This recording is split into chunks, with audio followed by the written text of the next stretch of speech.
From Forest Park in Saskatoon, this is the Canadian Prairie University Ultimate Championships on Max TV, local on demand. Welcome everyone, I'm Heath Mulligan along with Bobby Anderson, and we are set to go with the Women's Championship Final. And Bobby, which two teams have made it through to this stage? Well, we're going to see the University of Manitoba from Winnipeg. They came into the tournament as the favorite, and they just defeated the University of Saskatchewan in the semifinal. And then we're also going to see a bit of a surprise, the University of Alberta beating the University of Winnipeg in their semifinal pretty handily. So we'll have the U of A versus the U of M. Sounds good. Tell me real quickly, the weather today, it's not great ultimate weather, but will it be a factor?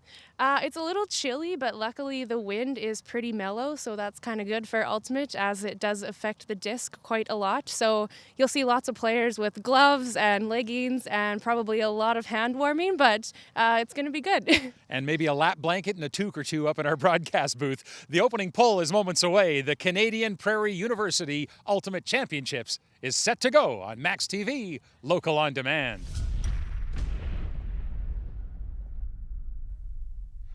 All right, Bobby, here we go. The opening poll, and it looks like we've got in black, University of, is it Manitoba in the black? Yep. Okay, so they'll have the first possession. We'll try and keep you posted here as to who the players are, and right away a turnover on a great defensive play by the University of Alberta.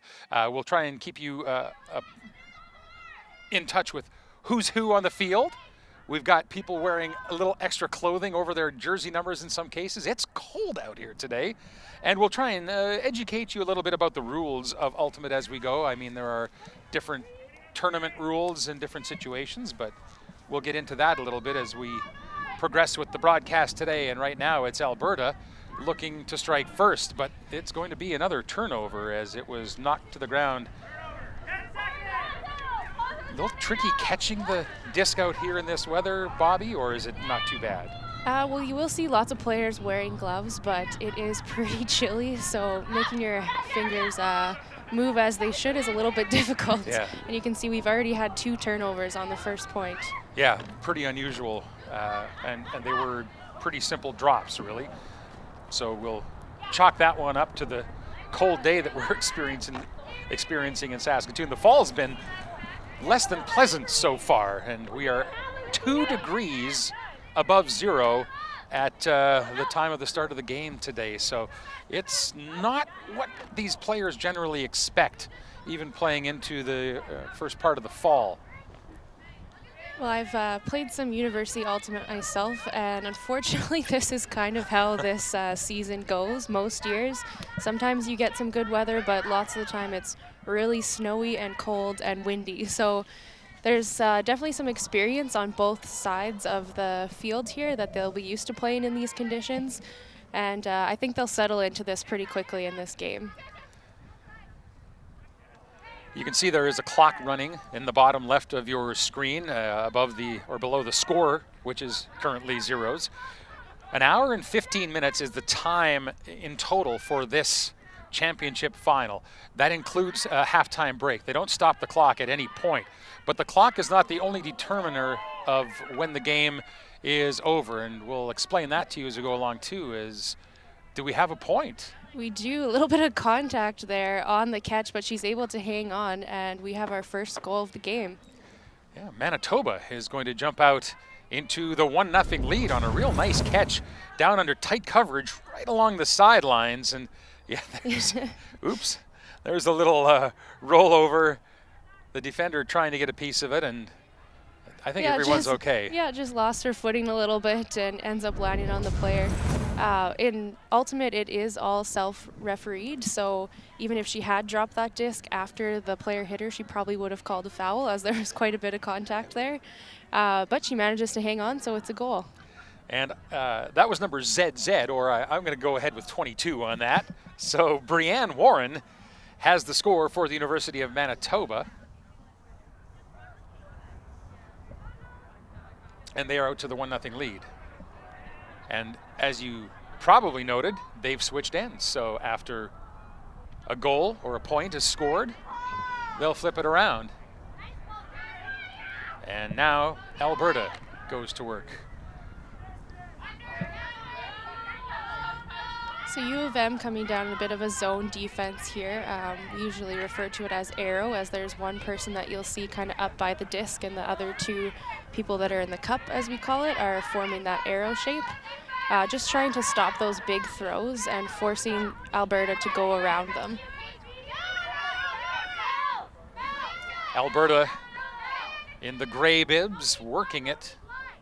And now it's going to be knocked down, and there's yet another turnover early in this championship match. Manitoba trying to work it quickly down the field. Now they sort of settle in. Burridge got it ahead. Lamb looking into the end zone. Oh, wow, I thought it was going to drop, but snagged out of the air by Shelley Lamb. And that was from Amy Lamb, and there's also Linda Lamb on that team. And this is another thing that you're going to find out about Ultimate. Oftentimes there's family combinations and people with the same name on the same team. We see a lot of that in the club play here in Saskatoon, and that is a terrific snag in the end zone for the second point to make it 2-0 Manitoba. They've come out firing and taken advantage of the turnovers. Yeah, that was a great catch by Lamb. The disc was kind of trailing away from her, so she had to reach up with one hand, and it was a great read by her. We're gonna have to be steadier up here, you guys.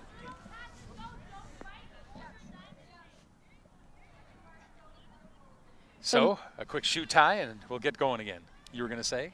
Manitoba is definitely the favorite in this game. They went undefeated yesterday. There was only 4 teams in this tournament, so they all played each other yesterday. And lots of members were on the MoFo team in the junior club tournament that actually ended up being Canadian champions. So lots of experience on this team. They look pretty sharp right out of the gates. I mentioned there's an hour, 15 minutes to play the entire game. That includes the halftime. We don't stop the clock. But it is also a game where the scorer can dictate when it ends. They'll play up to 15. So if one team gets to 15 in less than the allotted time, the game will be over. There will be a halftime break when either of the teams gets to 8. Unless the time drags on. Grab. Oh, wow, laying out for it, Jody Valencerina. And look at that. These Manitoba kids, they mean business today. No time wasted. It's 3-0. Yeah, definitely showing in the start of this game why they are the favorite. They're very quick and athletic, and you can see this play here. Just great grab, follows the disc all the way to the ground, and then an excellent put into the end zone for a wide open receiver. Yep, and again in the end zone, Brianne Warren, her second score of the day, and her team is out to a 3-0 lead. I was about to say that we'll take a halftime break when one team gets to 8, unless the first half goes to 45 minutes. Then they'll lower that score depending on the score at that time. It gets a little complicated, but it feels like we might not be teetering into nobody getting to 8 within 45-minute territory, the way Manitoba has come out firing, and they are about to let it buck and get play back underway. What does Alberta need to do here? Because 3-0 and all the momentum, they've got to answer, don't they? Yeah, they're just having a few miscues and drops. We watched a little bit of their Winnipeg game that they just played, and they were looking very smooth. Maybe a few nerves coming into this final, and I think we'll see them settle down in the next couple points. Claire McCourt just working it back and forth in the backfield a little bit with Brooks. Alicia Brooks looking around, and she'll put it back over this near side. Now up through the middle. McCourt got that one to the right side. Sukharov put it forward. Tight defense. Sukharov gets it back and comes back into the center. Trying to spread the field back and forth. Bethune has it, and they're looking like they're going to find some space. Did she stay in? Yes, she did. Wow, tiptoeing the sidelines, and a good job of back and forth and creating a little bit of room on the left side of the field, and Alicia Brooks has the points, and Alberta has in fact answered. Yeah, much better offense from Alberta there. Manitoba came down in their zone defense again, but the handlers did a great job of just staying calm, taking those open shots. They forced Manitoba to melt into their person defense, but then still just didn't force it, stayed calm, and they were able to find the end zone. 3-1, and Alberta will throw it. The pull forthcoming, and Manitoba will get a chance to answer back. A little bit of a breeze coming up from time to time, but you mentioned in the opening that it's not that windy today. Wind would be the one thing that would really make this sport crazy. Yeah, I don't know if you were around last year when we had the Canadian Ultimate Championships here, but I was here for some of the mixed. There was winds up to 50K that first day, and it made the game much different. So I think all of these players are pretty happy that the breeze is staying away. We had, on a couple of occasions last year, the pull to start a possession. The players were arcing it outside behind the heads of our camera people to get it to land in the field of play. It was crazy. And the disc will fall to the ground. So Alberta is going to get another possession here and a chance to narrow that gap as they trail 3-1.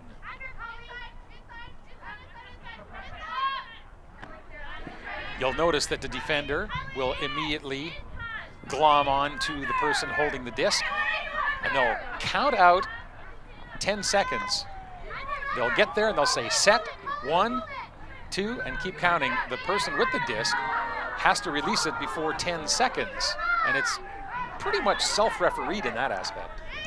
Yeah, so they have 10 seconds to get it off, and as soon as you hear the t of the 10, that's when it's officially down, and if that does happen, then it's a turnover and the other team takes over.